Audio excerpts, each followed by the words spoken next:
Hello friends, welcome back to our channel. जैसा कि हम जानते हैं, पिछले लेक्चर में हम लोग ने फ्लावर के डिफरेंट डिफरेंट पार्ट्स के बारे में इंट्रोड्यूस कर लिया था। चाहे वो रिप्रोडक्टिव पार्ट में का, चाहे वो पेटल्स पार्ट हो, चाहे सेपल पार्ट हो, चाहे वो उसका रिप्रोडक्टिव पार्ट में का स्टेमन पार्ट हो, चाहे वो पिस्टिल पार्ट हो, हमने उस सारी टॉपिक के बारे में डिस्कस कर लिया था। आज हम लोग का नया टॉपिक आने वाला है और वो टॉपिक आज का हम लोग का रहेगा development of pollen sac. Development of pollen sac का मतलब क्या है? इसके अंदर पॉलिंग रिंग का फॉर्मेशन हम इसके बाद वाले लेक्चर में पढ़ेंगे, लेकिन आज के समय में हम इस अंदर में यानी इसका डाइसेक्शन करके अंदर के कितने लोब्स होते हैं, किस पार्ट को कैसे बोलते हैं, कितने सेल्स का फॉर्मेशन होता है, कौन सा सेल जो होती है वो सबसे ज्यादा रोल प्ले करती है, किस तरीके से पॉलिंग रिंग का स्टार्टिंग होता है, वो सारी चीजें बारे में हम इस लेक्चर में डिस्कस करेंगे। तो लेक्चर के एंड तक बने रहिएगा। चलिए ये शुरू करते हैं। फ्रेंड्स, आज हम लोग का जो टॉपिक रहा है डेवलपमेंट ऑफ पॉलन सेक। हम लोग सबसे पहले ये जानते थे कि पॉलन सेक जो होता है, पॉलन सेक, चाहे आप पॉलन सेक कहिए या फिर एंथर कहिए, हम सभी जानते थे इसे हम लोग क्या कहते थे? बाइलोब्ड कहते थे। क्या कहते थे? बाइलोब्ड कहते थे। ये हम लोग पिछले लेक्चर में डिस्कस कर चुके हैं कि एंथर जो होता है बाइलोब्ड होता है, मतलब दो लोब्स होते हैं। आज हम उसे देख रहे हैं। देखिए, जब हम उसे डाइसेक्शन करेंगे या फिर हम लोग कह सकते हैं कि इसे हम लोग ट्रांसफर सेक्शंस कट करेंगे, तो हमको दो लोब्स दिखता हुआ नजर आएगा। ये आप देख सकते हैं, दो लोब्स आपस में टच है। जैसे उसे कट करेंगे, हमारे पास टोटल कंपार्टमेंट कितना मिलेगा? जो कंपार्टमेंट मिलेगा, कंपार्टमेंट, वो उसकी संख्या होगी 4, और उसे हम लोग थीका बोलते हैं। क्या बोलते हैं? थीका बोलते हैं। तो दो बाइलोब्स में मतलब दो ठो लोब होंगे और दो लोब्स में 4 कंपार्टमेंट होंगे, जिसे थीका के नाम से जानते हैं। यहाँ देख सकते हैं आप 4 लोब दिख रहे हैं। अगर 20 अगर हम बांटे तो आपको एक लोब, दो लोब, ठीक है, इस लोब में, और एक लोब हो जाएगा ये यहाँ पर और एक लोब हो जाएगा यहाँ पर। थीका हो जाएगा, एक थीका, दो थीका, तीन थीका, चार थीका। तो ये 1 2 3 और 4, ये 4 क्या हो जाएंगे? कंपार्टमेंट हो जाएंगे। अगर 20 से इस चीज को देखा जाए तो आप देखेंगे हमारे पास लोब, लोब की संख्या 2 हो जाएगी। ये क्या हो जाएंगे? लोब हो जाएंगे। और ये सब क्या हो जाएंगे? थीका हो जाएंगे। अब हमको आज क्या जानना है इसके बारे में? हम तो पिछली बार भी डिस्कस किए थे, लेकिन आज कुछ नया बताने वाले हैं, ध्यान से समझिएगा। हम सभी जानते हैं कि जो एंथर का अगर ट्रांसफर सेक्शन किया जाए तो कुछ लेयर का फॉर्मेशन होती है। वो लेयर होता है आपका एपिडर्मिस, मिडिल लेयर, एंडोथेसियम, टैपेटम्स, और वही माइक्रोस्पोरो स्पोर मदर सेल्स का डेवलपमेंट होता है। तो ये सारे जो लेयर हैं वो कैसे बनती हैं, कहाँ बनती हैं, किसके कारण बनती हैं, तो आज इसके बारे में डिस्कस हम लोग यही करने वाले हैं। तो फ्रेंड्स, अब समझने की बारी आ गई कि देखिए, एपिडर्मिस शुरुआती समय में कंप्लीट एपिडर्मिस यानी बाहर की जो लेयर होती है वो बनी नहीं होती है, बट हम नाम भले ही बोलेंगे। एक्चुअली में एपिडर्मिस के जस्ट नीचे वाला पार्ट, एपिडर्मिस के जस्ट नीचे वाले पार्ट में यानी हाइपोडर्मल रीजन में एक स्पेशल टाइप की सेल्स पाई जाती है, जिसे आर्चिस्पोरियल सेल्स कहते हैं। तो यहाँ लिखेंगे कैसे? लिखिएगा कि दी hypodermal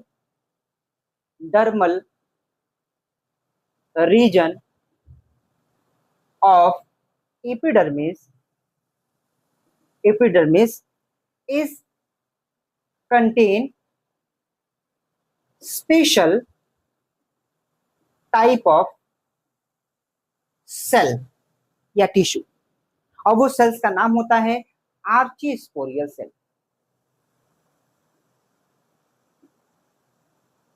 guys, this is very important, so much important, क्योंकि आर्चिस्पोरियल सेल्स के बिना हम एंथर के किसी भी लेयर का फॉर्मेशन नहीं कर सकते। इसलिए बेहद जरूरी है कि आर्चिस्पोरियल सेल्स कहाँ होती है। इसलिए मैंने डायग्राम बनाया कि ये मान लीजिए बाहर वाली जो लेयर है, ये अगर एपिडर्मिस है तो इसके जस्ट नीचे में एक स्पेशल टाइप की सेल पाई जाती होगी, जिसे हम आर्चिस्पोरियल सेल्स कहते हैं। ये आर्चिस्पोरियल सेल्स एक स्पेशल टाइप का डिवीजन करती है, जिसे हम पेरिक्लिनल डिवीजन कहते हैं। तो ये जो आर्चिस्पोरियल सेल्स है, ये एक स्पेशल टाइप की डिवीजन करती है, जिसका नाम है पेरिक्लिनल, पेरिक्लिनल या फिर एक्टिक्लिनल। ये क्या करती हैं? डिवीजन करती हैं।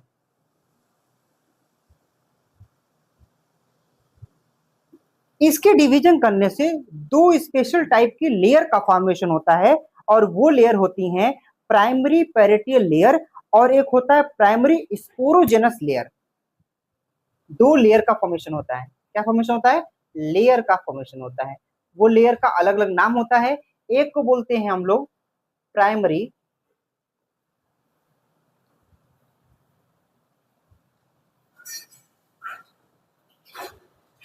पैरेटियल,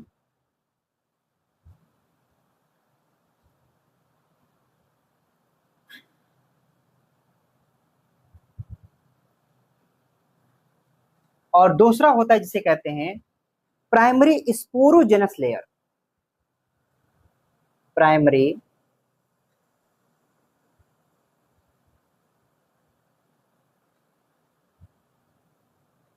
मैं आपको ब्रीफली इस चीज को डिस्कस कर रहा हूं कि जो आर्चिस्पोरियल सेल्स होता है वो एक्टिक्युलर और पेरिक्लिनर डिवीजन के रिजल्ट में उसने दो तरीके का लेयर का फॉर्मेशन किया, एक प्राइमरी पैरेटियल लेयर, एक प्राइमरी स्पोरोजिनस लेयर। फ्रेंड्स, ये जो प्राइमरी पैरेटियल लेयर है ना, वो लेयर का फॉर्मेशन करता है, यानी ये चार लेयर का फॉर्मेशन करता है। वो कौन कौन सा लेयर्स होते हैं? वो होते हैं एपिडर्मिस, वो होता है मिडिल लेयर, वो होता है एंडोथेसियम, और नेक्स्ट और लास्ट हो जाता है वो टैपेटम हो जाता है। ये चार लेयर का फॉर्मेशन करता है कौन? Primary parietal layer. अब प्राइमरी स्पोरोजिनस जो लेयर होती है वो ऐसी सेल्स होती हैं, वो ऐसी लेयर होती है जो हमारे आने वाले जो पोलिंग ग्रेन का फॉर्मेशन करना है उसके लिए रिस्पॉन्सिबल होती है। तो इसके बारे में हम लेटर ऑन डिस्कस करेंगे नेक्स्ट वीडियो में, पर आज हम लोग को ये मेजर डिस्कस करना है प्राइमरी पैरेटियल लेयर के बारे में। तो फ्रेंड्स, इसे नोट डाउन कर लीजिए, आगे चलते हैं प्राइमरी पैरेटियल लेयर के बारे में। ठीक है,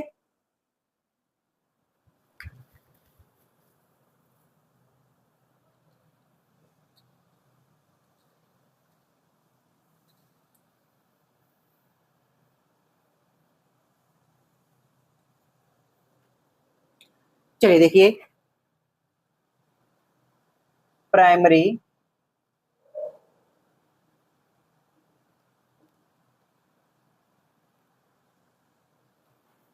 प्राइमरी पैरेटियल लेयर जो होती है सक्सेसिव डिवीजन के रिजल्ट में वो फोर लेयर का फॉर्मेशन करती है।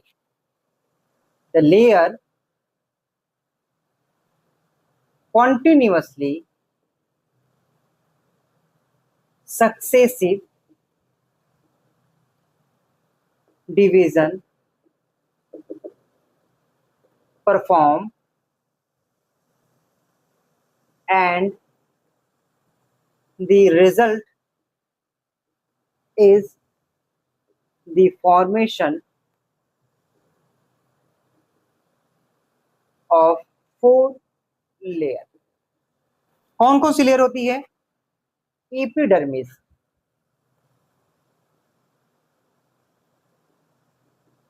एपिडर्मिस का फॉर्मेशन करता है। इस एपिडर्मिस की कितनी लेयर होती है?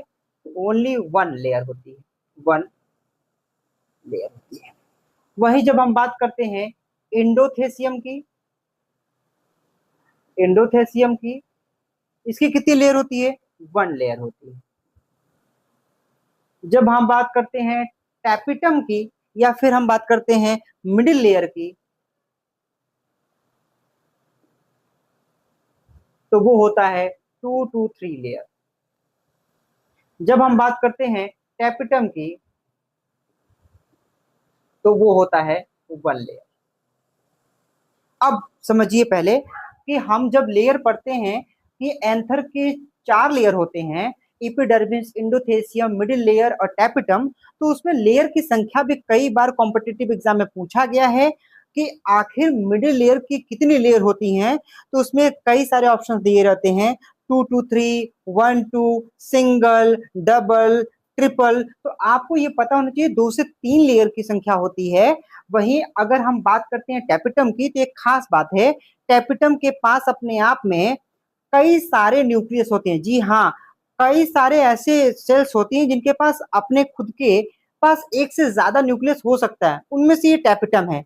लेकिन कुछ ऐसा नहीं कह सकते कि हर समय हर प्लांट्स में टैपिटम में न्यूक्लियस की संख्या ज्यादा होती है, but in most of cases ये बोर्ड के क्वेश्चंस पूछे गए हैं, नीट में क्वेश्चन पूछे गए हैं कि why the tapetum contain more than one nucleus, या फिर which one has contain more than nucleus one nucleus. तो अब ऐसे में कंडीशन में आप टैपिटम का आंसर देंगे, क्योंकि टैपिटम जो होता है यूनी न्यूक्लिएटेड बहुत कम देखा जाता है, बाई न्यूक्लिएटेड, ट्राई न्यूक्लिएटेड और पेंटा भी देखा जा सकता है। इसका मतलब एक न्यूक्लियस से ज्यादा देखा जा सकता है। अगर आपसे पूछा जाए कि टैपिटम जो है न्यूक्लियस ज्यादा कंटेन क्यों करता है, तो आपको बताना होगा कि ये इसका सबसे इंपॉर्टेंट रोल प्ले करता है कि अगर पॉलिन ग्रेन का फॉर्मेशन होगा तो वो कहीं ना कहीं उसे नरिश करने का काम करता है, देखभाल करने का काम करता है, और एक्सेसिव ये काम करने के लिए न्यूक्लियस इसके क्या करता है, पूरे एरिया को कवर अप कर लेता है। तो यहाँ पर आप बता सकते हैं, नोट डाल के जरूर लिखिएगा कि tapetum tapetum contain contain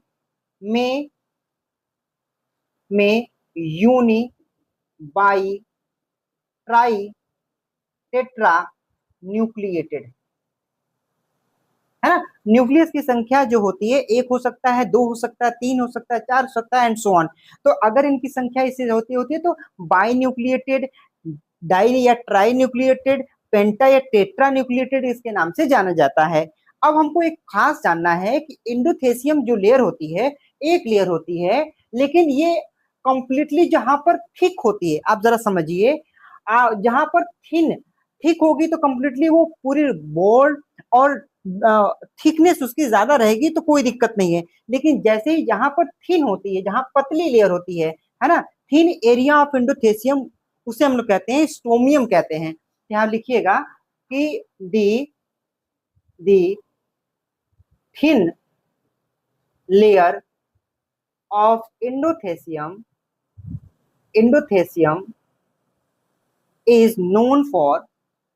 is known for stomium.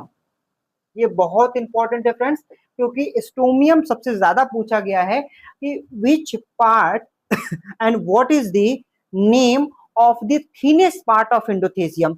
Endothecium की जो पतली लेयर होती है उसे हम लोग क्या कहते हैं, स्टोमियम कहते हैं। अब सवाल फिर से आया कि सर ये पतली लेयर क्यों होती है।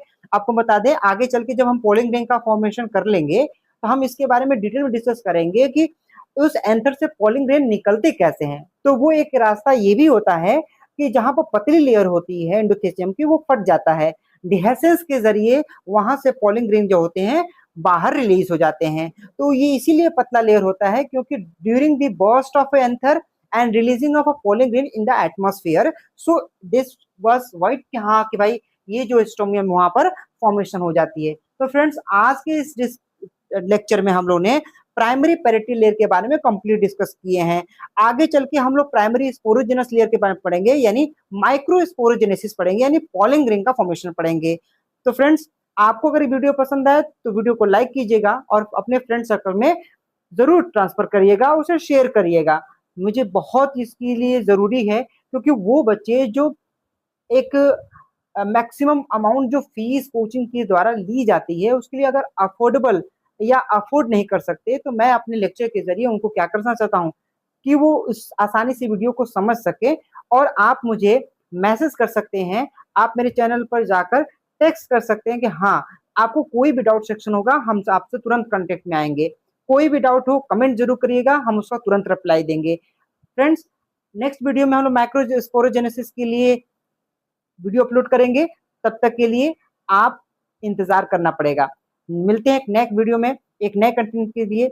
इसके लिए देखने के लिए थैंक्स फॉर वॉचिंग एंड जय हिंद, जय भारत।